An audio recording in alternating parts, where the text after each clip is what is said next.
الحمد لله حمدا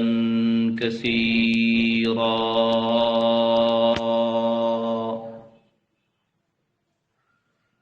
والصلاة والسلام على سيد الرسل وخاتم الأنبياء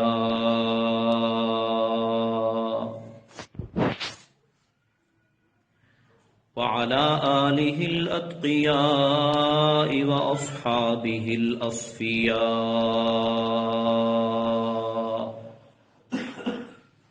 أما بعد فأعوذ بالله من الشيطان الرجيم بسم الله الرحمن الرحيم من عمل صالحا من ذكر أو أنثى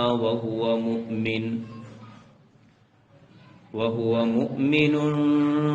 فلنحيينه حياة طيبة ولنجزينهم أجرهم بأحسن ما كانوا يعملون.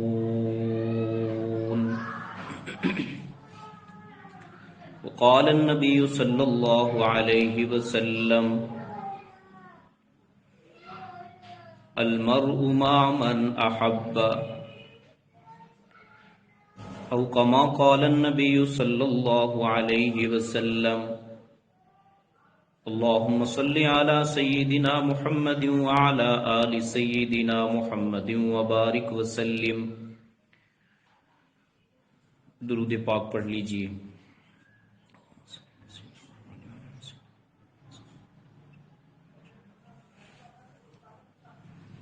قابل صد احترام سامعین مکرم،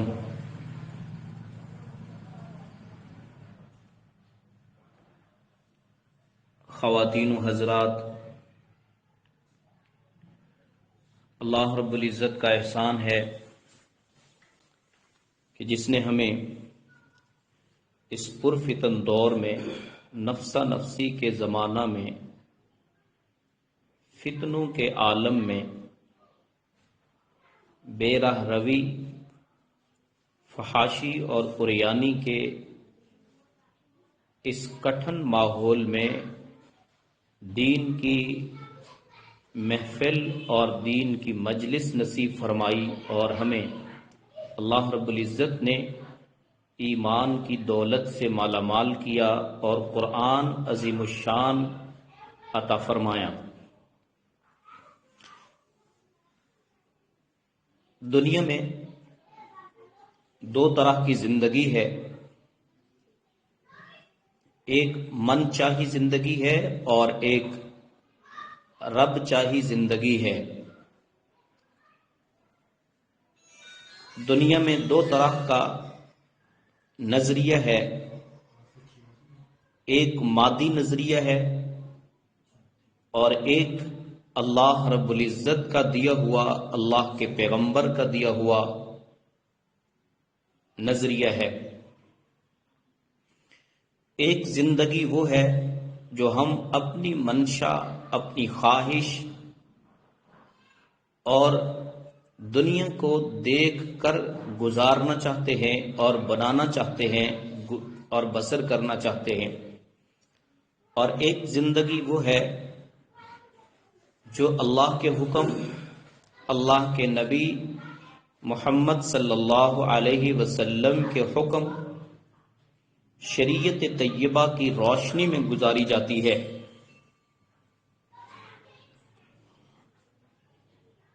اللہ رب العزت نے بغیر کسی قوم، کنبہ، قبیلہ،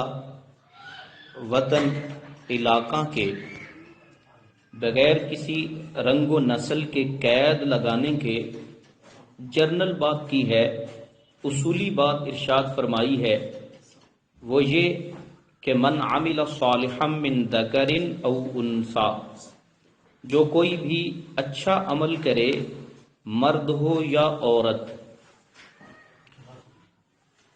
من ذکر او انثی، کوئی بھی ہو،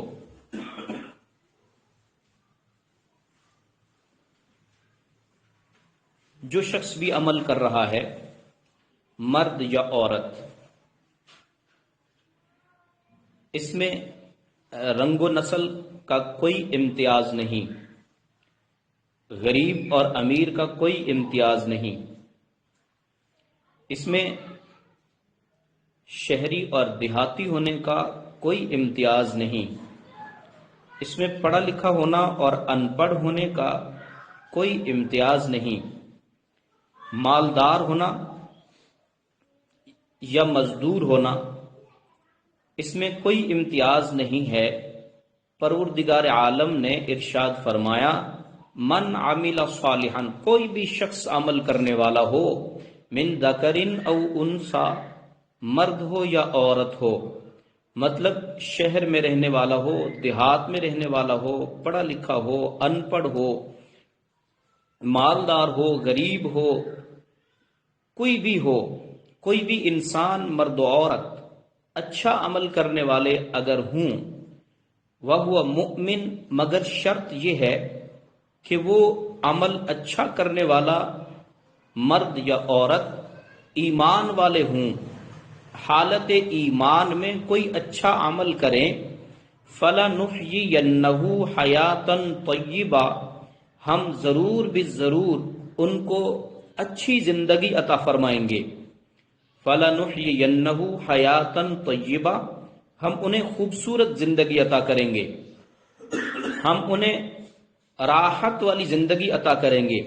خوشیوں بھری زندگی عطا کریں گے، وَلَنَجْزِيَنَّهُمْ أَجْرَهُمْ، اور ہم ان کے اجر، ان کے کام کا اور ان کی اعمال کا بدلہ بھی ان کو دیں گے،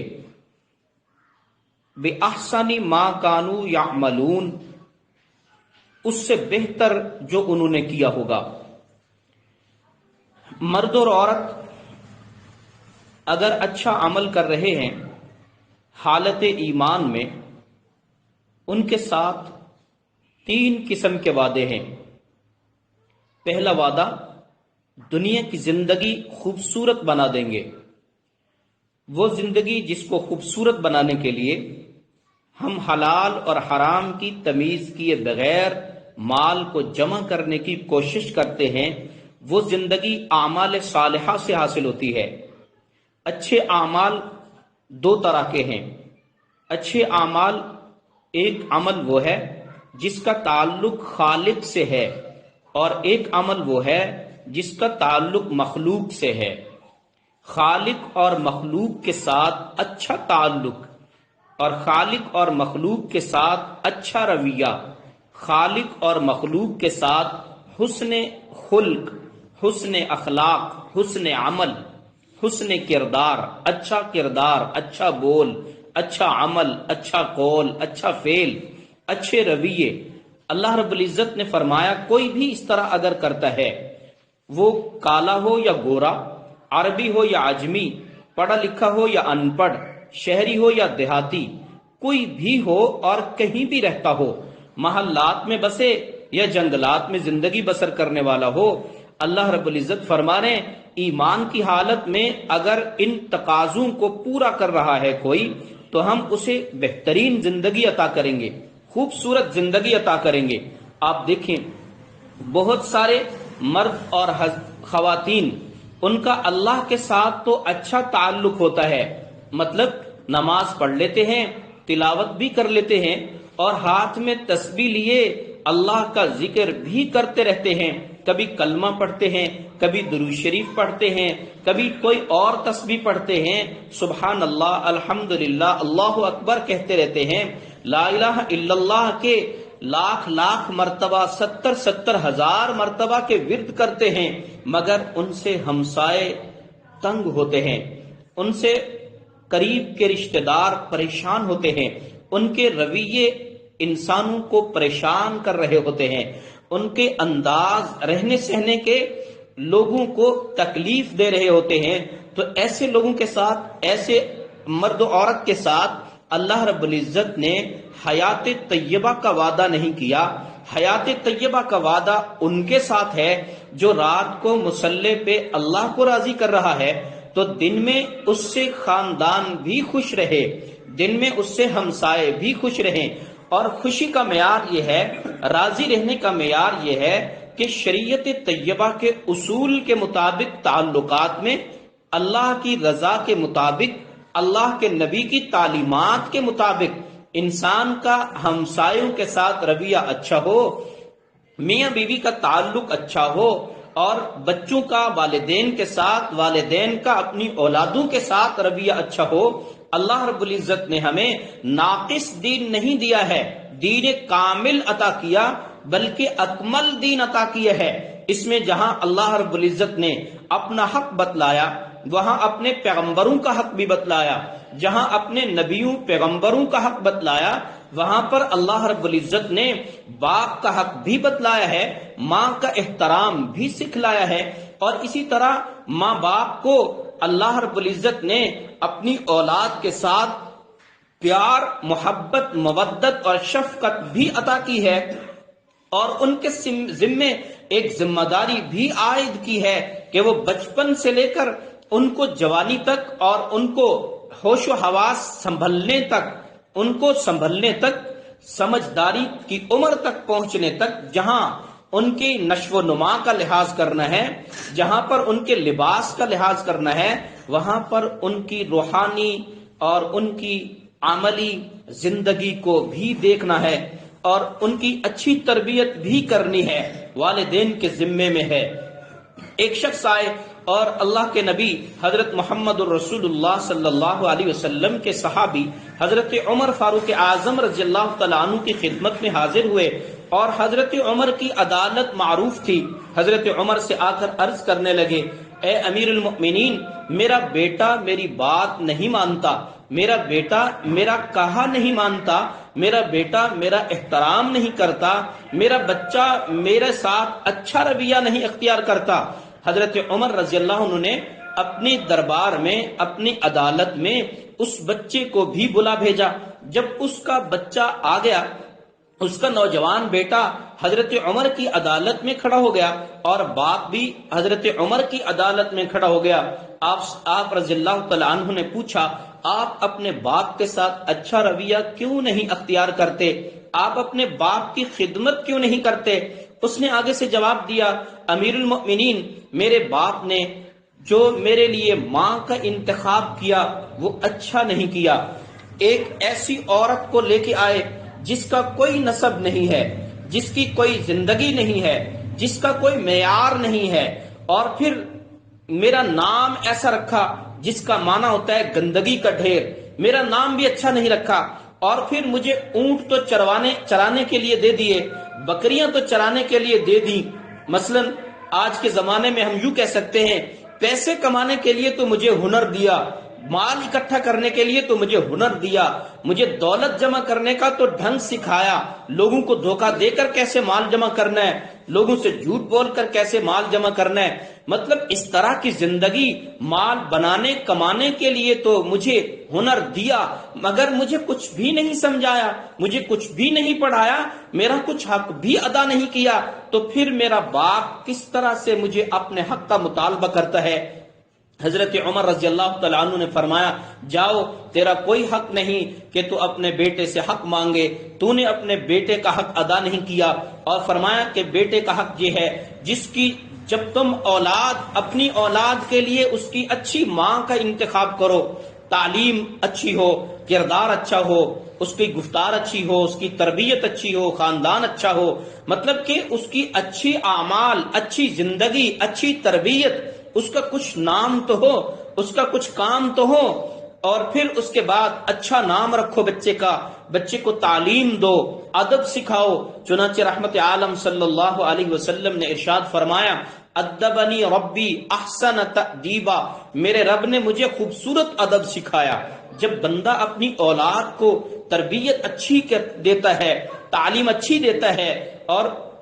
اس کو اچھا پڑھاتا ہے، اچھی تعلیم دیتا ہے، اچھی تعلیم دنیا میں قرآن کی تعلیم سے بہتر نہیں، اور قرآن کی تعلیم بھی محض الفاظ کی تعلیم نہیں بلکہ قرآن کے فہم کی تعلیم ہے، قرآن کی تعلیمات، قرآن کے احکامات، قرآن میں اللہ نے کیا ارشاد فرمایا خود بھی سیکھے اور اپنی اولاد و نسلوں کو بھی بتلائے کہ ہمارے اللہ کا ہمارے ساتھ ہمیں کیا حکم ہے، ہم نے زندگی کیسے گزارنی ہے۔ تو اللہ رب العزت نے فرمایا جس شخص کا دو طرح کا تعلق اچھا ہے،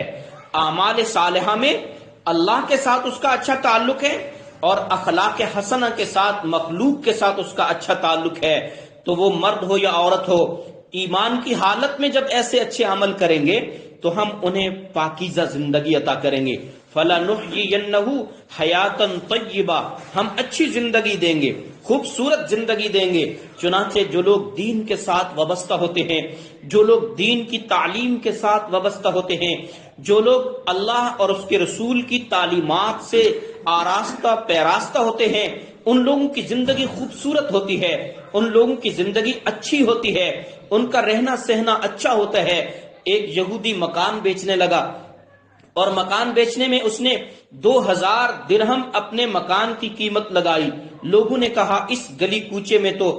2000 نہیں 20,000 نہیں 10,000 قیمت ہے مکان کی، اس طرح کے مکان کی قیمت تو 10,000 ہے، آپ 20,000 درہم کیوں لگا رہے ہیں؟ اس یہودی نے کہا 10,000 تو میرے مکان کی قیمت ہے اور 10,000 میرے پڑوس کی قیمت ہے۔ اور وہ پڑوسی کون تھا؟ حضرت سیدنا حضرت امام احمد ابن حنبل رحمہ اللہ۔ فرمائے کہ امام احمد ابن حنبل جیسا نیک، صالح، اچھا، مخلص، وفادار، امانت دار، حیا والا، پاکیزہ زندگی والا اور خوشیاں پہنچانے والا، خدمت کرنے والا اتنا بہترین ہمسایہ میں چھوڑ رہا ہوں تو اس ایک ہمسائے کی بھی 10,000 قیمت مکان کے برابر ہے۔ اگر اچھا ہمسایہ ہو، راحت پہنچانے والا ہو تو وہ بھی ایک قیمت ہے۔ اس لیے علماء نے لکھا ہے اگر کسی کو مسجد کی ہمسائیگی مل گئی تو اسے بہترین ہمسایہ مل گیا،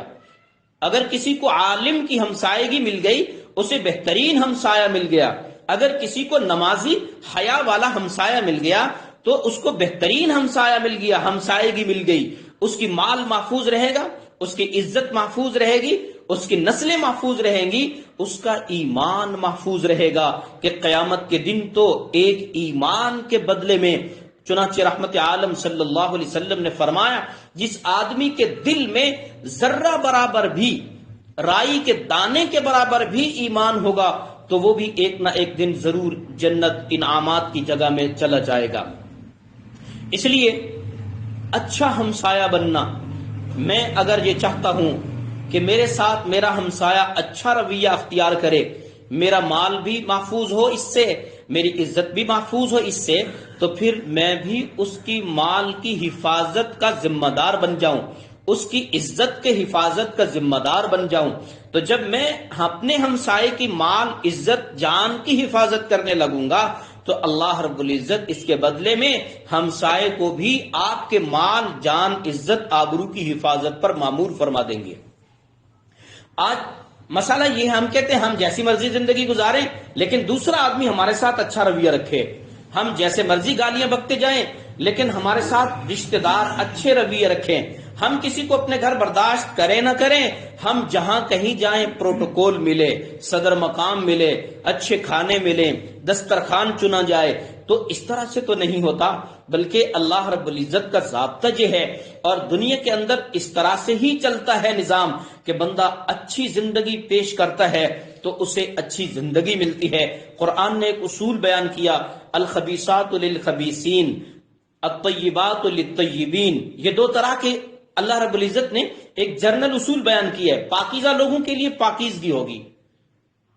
برے لوگوں کے لیے برائی ہوگی، اگر اچھے لوگ ہوں گے تو انہیں اچھے ملیں گے، اگر برے ہوں گے تو برے ملیں گے، شرابی شرابیوں کے ساتھ تعلق بناتے ہیں، نمازی نمازیوں کے ساتھ تعلق بناتے ہیں، تو اچھا ہوگا تو اچھائی ملے گی، اگر برے ہوں گے تو پھر برائی کا ہی سامنا کرنا پڑے گا۔ اس لیے ہمیں اپنی زندگی کا بغور مطالعہ کرنا چاہیے۔ ہمارے لیے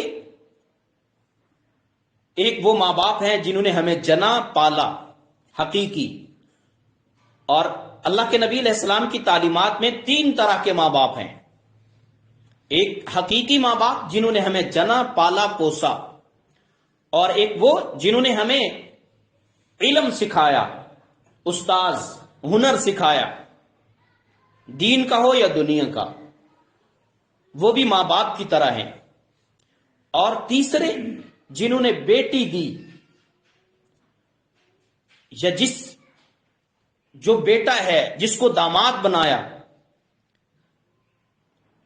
تو اس جوڑے کے ماں باپ ایک دوسرے کے ماں باپ کہلاتے ہیں شریعت کی اصطلاح میں۔ اب مسئلہ یہ ہے کہ میں اپنے ماں باپ کے لیے تو چیزیں بنا بنا کے رکھتا ہوں، اور میری بیوی کے ماں باپ آ جائیں تو چہرے پر 12 بج جائیں۔ میری اہلیہ اپنے ماں باپ کے لیے تو خدمت کے لیے دوڑ دوڑ کر اور بھاگ بھاگ کے چیزیں صرف کرے، اور اگر میرے ماں باپ آ جائیں تو اس کے تیور بدل جائیں۔ گویا اس نے اپنے ماں باپ کی عزت نہیں کی، گویا میں نے اپنے ماں باپ کی عزت نہیں کی۔ اگر میں نے اپنی بیوی کے ماں باپ کی عزت نہیں کی، اگر میری بیوی نے اپنے سسر اور ساس کی عزت نہیں کی، گویا اس نے اپنی جننے والی ماں اور پالنے والے باپ کو ٹھکرایا ہے۔ اسی طرح سے تو زندگی تباہ ہو جاتی ہے، سکون گھر سے نکل جاتا ہے۔ اللہ رب العزت پاکیزہ زندگی اس طرح سے نہیں عطا کرتے۔ من عمل صالحا من ذکر او انثى وهو مؤمن، ایمان کے تقاضے پورے کرتے ہوئے عمل کیا تو فلنحيينه حیاتا طیبہ، اس کا بدلہ ہم دنیا میں پاکیزہ زندگی سے عطا کریں گے، خوشگوار زندگی سے عطا کریں گے، راحت اور سکون والی زندگی سے عطا کریں گے۔ اور پھر یہ نہیں کہ جو تم نے عمل کیا بس اس کے بدلے میں ہم نے تمہیں دنیا میں ہی خوبصورت زندگی دے دی، نہیں، بلکہ فرمایا وَلَنَجْزِيَنَّهُمْ أَجْرَهُمْ، ہم ان کے اعمال کا اجر قیامت کو بھی عطا کریں گے۔ اور کس طرح عطا کریں گے؟ بِأَحْسَنِ مَا كَانُوا يَعْمَلُونَ، ان کے عمل سے بہتر عطا کریں گے، ان کے عمل سے بہترین عطا کریں گے۔ چنانچہ رسول اللہ صلی اللہ علیہ وسلم نے جو ارشاد فرمایا اس کو مثال کے طور پر سمجھا جا سکتا ہے، کہ حصی مثال۔ اللہ کے نبی صلی اللہ علیہ وسلم نے فرمایا، کسی آدمی نے اللہ رب العزت کی رضا کے لیے ایک کھجور کا دانہ یا کھجور کے دانے کا ایک ٹکڑا اللہ کے راستے میں صدقہ کیا، کسی غریب کو، مستحق کو دے دیا،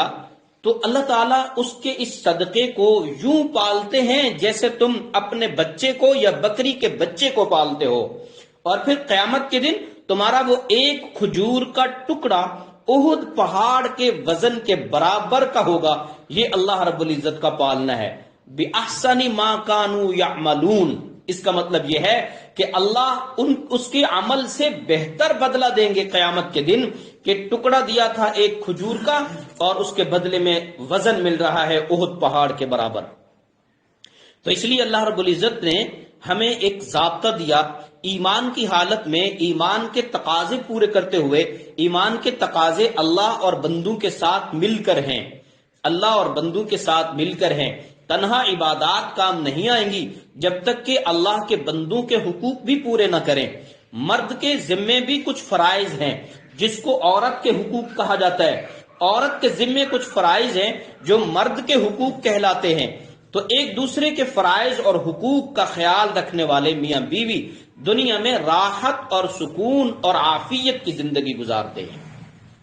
اور پھر ان کی نسلیں اسی طرز پر چلتی ہے۔ کہتے ہیں نا کہ محل جو ہے وہ بنیادوں پہ کھڑا ہوتا ہے۔ اگر میاں بیوی کی زندگی قرآن و سنت کی تعلیمات کے مطابق ہے، ایک دوسرے کے فرائض اور حقوق کی پاسداری کرتے ہوئے ہے، ایک دوسرے کا لحاظ اور احترام کے ساتھ ہے، ایک دوسرے کے ساتھ ان کے عزت و اکرام کے ساتھ ہے، ان کے خاندان ایک دوسرے کے خاندان کے احترام کے ساتھ ہے، تو پھر ان کی نسلیں بھی ایک دوسرے کے احترام کے ساتھ زندگی گزارتی ہیں۔ اللہ رب العزت نے پھر یہ نہیں ہوتا کہ بندہ بوڑھا ہو جاتا ہے اور اولادیں ایک دوسرے کے خلاف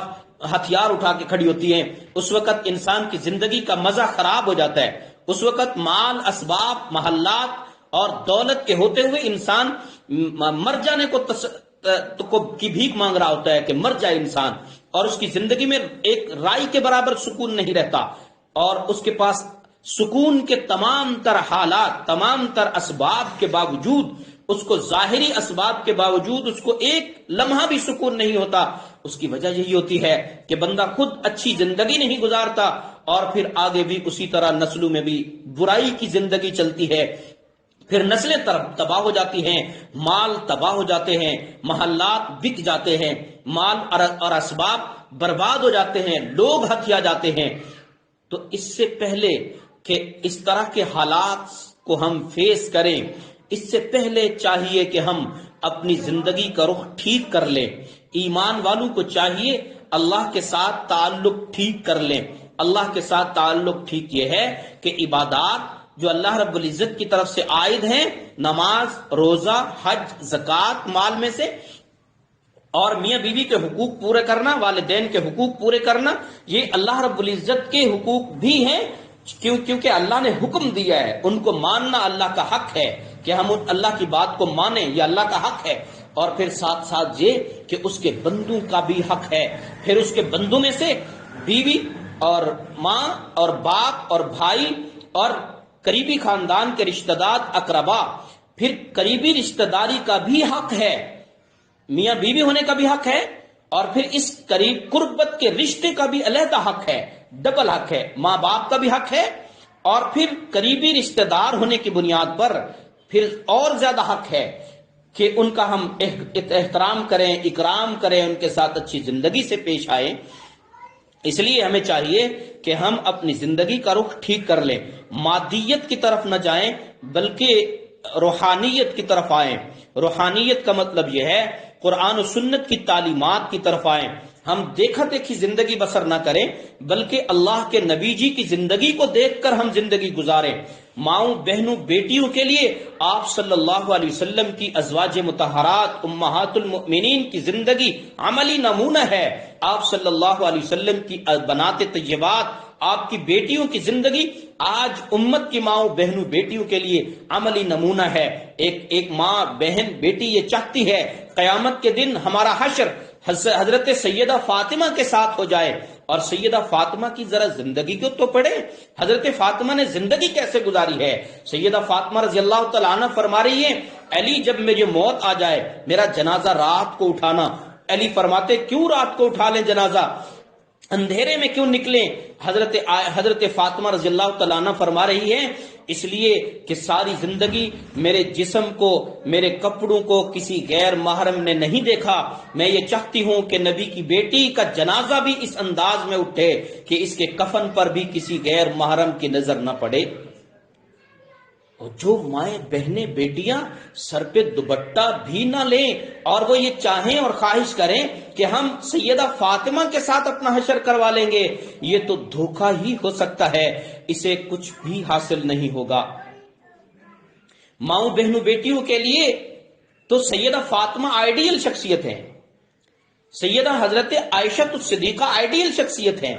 ام حفصہ کی زندگی آئیڈیل ہے، عملی نمونہ ہے۔ اور ہم نے تو ناول پڑھے ہیں،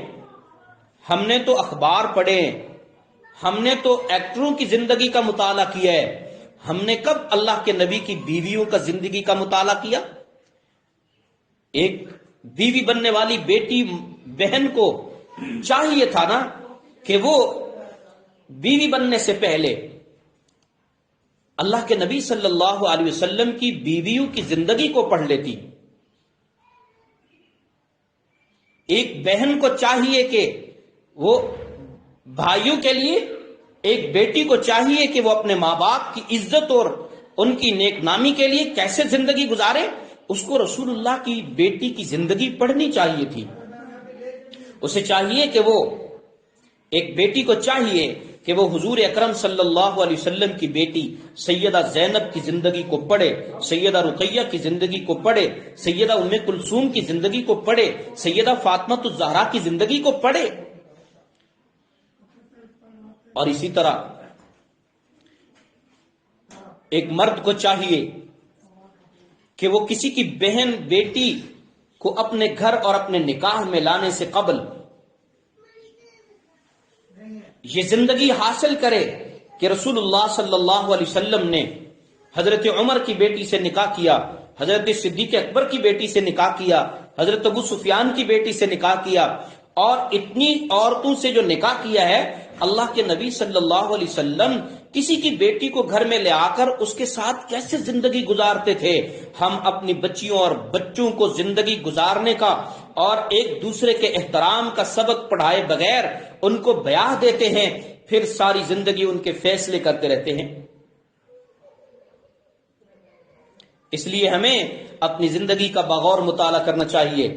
دینی تعلیم حاصل کرنی چاہیے، قرآن و سنت کی تعلیم حاصل کرنی چاہیے، اور ہمیں اللہ اور اس کے رسول کی تابعداری والی زندگی اختیار کرنی چاہیے، اور بری زندگی سے اللہ سے توبہ کرنی چاہیے، اور اللہ رب العزت سے توبہ کرنے کے بعد پاکیزہ زندگی کی طرف آنا چاہیے، اور پاکیزہ زندگی میں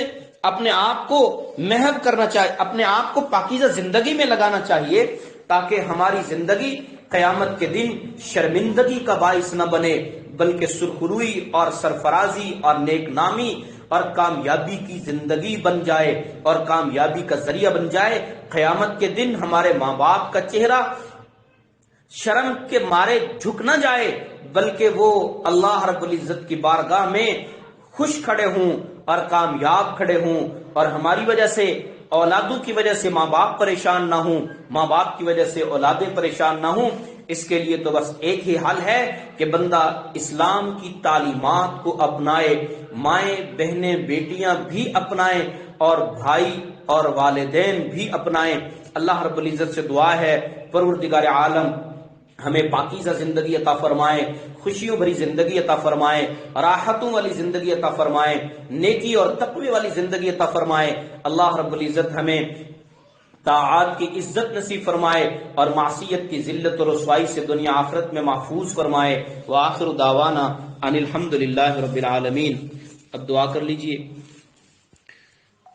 الحمد للہ رب العالمین والصلاة والسلام علی سید الرسل وخاتم الانبیاء والمرسلین، لا الہ الا اللہ الحلیم الکریم، سبحان اللہ رب العرش العظیم، والحمد للہ رب العالمین۔ اللہم انا نستغفرک ونتوب الیک، اللہم انا نستغفرک ونتوب الیک، اللہم انا نستغفرک ونتوب الیک، اللہم صلی علی سیدنا محمد وعلی آل سیدنا محمد وبارک وسلم۔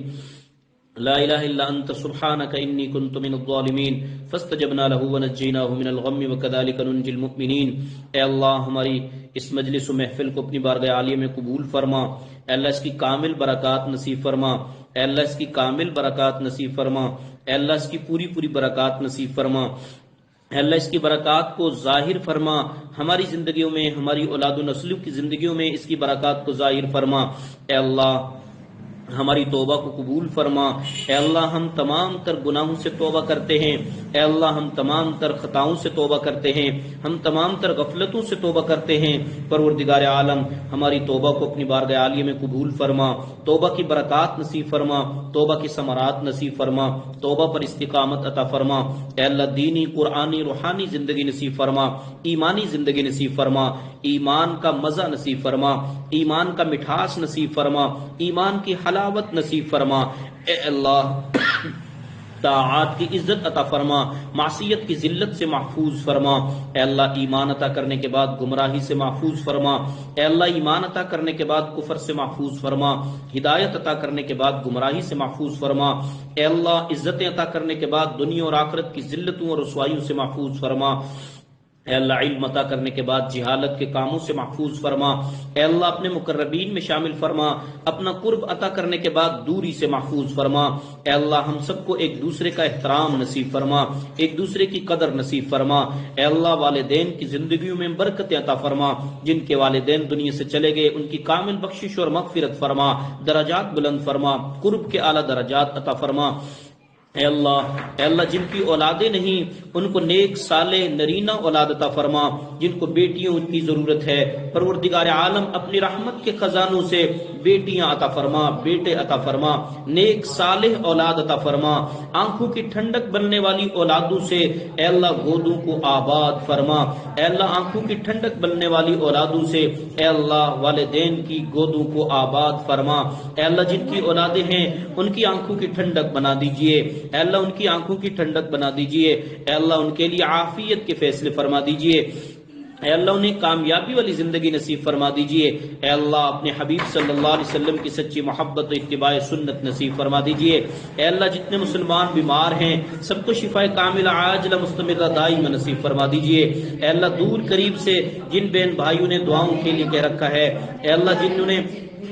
دعاؤں کے لیے کہنا چاہتے تھے نہیں کہہ سکے، یا جو ہم سے توقع رکھتے ہیں کہ ہم ان کے لیے دعائیں کیا کریں گے، اے اللہ جن کے ہمارے اوپر حق آتے ہیں کہ ہم ان کے لیے دعا کیا کریں، اے اللہ ان سب کے حق میں ہماری تمام خیر کی دعاؤں کو قبول فرما، ہمارے اولیاء مشائخ کی تمام خیر کی دعاؤں کو ان کے حق میں قبول فرما، اے اللہ دور قریب سے بہنوں نے بھائیوں نے چھوٹو بڑوں نے اے اللہ دعاؤں کے لیے کہا ہے، بہت سارے مرد بیمار ہیں، بہت ساری عورتیں بیمار ہیں، بہت سارے لوگوں کے والدین بیمار ہیں، بچے بیمار ہیں، مرد بیمار ہیں، بھائی بیمار ہیں، بہنیں بیمار ہیں، پروردگار عالم جہاں کہیں بھی مسلمان بیمار ہیں، جس طرح کی بھی تکلیف میں ہیں، اے اللہ ان سب کو اپنے شفا کے خزانوں سے شفا عطا فرما، اے اللہ ان کے سانسوں میں شفا نازل فرما، ان کے بستروں پر شفا نازل فرما، ان کی ادویات میں شفا نازل فرما، اے اللہ ان کے بستروں اور ان کے جسموں پر شفا نازل فرما، اے اللہ ان کے گھر کے کھانے پینے میں شفا نازل فرما، ڈاکٹروں کے چکروں سے محفوظ فرما، لیبارٹریوں کے دھکوں سے محفوظ فرما، اے اللہ تمام بیماروں کو شفا کاملہ عاجلہ مستمرہ دائمہ نصیب فرما، اے اللہ ایمان والی زندگی میں برکت عطا فرما، اے اللہ تقوی والی زندگی میں برکت عطا فرما، بے حیائی اور بے دینی سے محفوظ فرما، اے اللہ بے حیائی بے دینی سے محفوظ فرما، اے اللہ اہل خانہ کی اے اللہ ان کے گھر میں خیر و برکت نازل فرما، جنہوں نے انتظام کیا ان کے گھر میں خیر و برکت نازل فرما، اے اللہ ان کو نرینہ اولاد عطا فرما، اے اللہ ان کی گود کو اپنی خزانوں سے ان کی آنکھوں کی ٹھنڈک بننے والی اولاد سے آباد فرما، اے اللہ ہمارے اس بھائی بہن کی گود کو آباد فرما دیجئے، اے اللہ اپنے خزانوں سے اپنی نعمتوں کے خزانوں سے اپنی رحمتوں کے خزانوں سے اے اللہ ان کی خالی جھولی کو ان کی آنکھوں کی ٹھنڈک بننے والی اولاد سے آباد فرما دیجئے، اے اللہ ان کی گودوں کو آباد فرما دیجئے، اے اللہ جن کی اولاد نسلیں ہیں پروردگار عالم ان کی اولادوں کو اپنے ماں باپ کی آنکھوں کی ٹھنڈک بنا دیجئے، اے اللہ ہمیں ہماری اولاد و نسلوں کو اپنے سچے اولیاء میں شامل فرما لیجئے، اے اللہ ہماری خطاؤں کو جرموں کو گناہوں کو معاف فرما دیجئے، اے اللہ ہماری بخشش اور مغفرت فرما دیجئے، اے اللہ جو ہم نے مانگا عطا فرما، جو نہیں مانگ سکے اپنی رحمت سے عطا فرما، جو مانگنا چاہیے تھا نہیں مانگا اے اللہ اپنے فضل سے عطا فرما، جس طرح تو نے ہمیں اپنی ماؤں کے پیٹوں سے لے کر آج تک اتنی نعمتوں سے مالا مال کیا، اے اللہ ہمیں ایمان کی دولت سے بھی ہمیشہ مالا مال فرما، ہماری اولاد و نسلوں کے ایمان کی حفاظت فرما، اے اللہ ہماری اولاد و نسلوں کے ایمان کی حفاظت فرما، اے اللہ ہمیں مانگنا نہیں آتا تو بن مانگے عطا فرما دیجئے، اے اللہ جو بہت سارے لوگ ایسے ہوتے ہیں جو اپنے غم کسی کو بتا نہیں سکتے، اپنے دکھ کسی کو بتا نہیں سکتے، پروردگار عالم تو تو سبھی رازوں کو جانتا ہے، تو دلوں کے راز کو جانتا ہے، تو تمام لوگوں کے سینوں میں پیدا ہونے والے ان خیالات اور تصورات سے واقف ہے، پروردگار عالم جس بہن بھائی کی جو بھی پریشانیاں ہیں، جو بھی مصائب ہیں، جو بھی تکالیف ہیں، جو بھی چھپی ہوئی آرزویں اور تمنائیں ہیں، اے اللہ ان تمام خیر کی تمام جائز حاجات و تمناؤں کو اپنے غیب کے خزانوں سے پورا فرما دیجئے، اے اللہ تمام کی پریشانیوں کو دور فرما دیجئے، تمام کی مشکلات کو دور فرما دیجئے، اے اللہ اس محلے پہ رحمت نازل فرما، ان کے باسیوں میں رحمت نازل فرما، عافیت نازل فرما، شفا نازل فرما، برکت نازل فرما، اے اللہ ہر قسم کی نفرت سے نحوست سے محفوظ فرما، جن و انس کے شر سے محفوظ فرما، جادو ٹونوں سے محفوظ فرما، اے اللہ جادوگروں سے محفوظ فرما، اے اللہ ہر قسم کی پریشانیوں سے مصیبتوں سے تکالیف سے حوادثات سے خطرات سے محفوظ فرما، اے اللہ ہم سب کی اولاد و نسلوں کو کامیاب فرما، دین و دنیا میں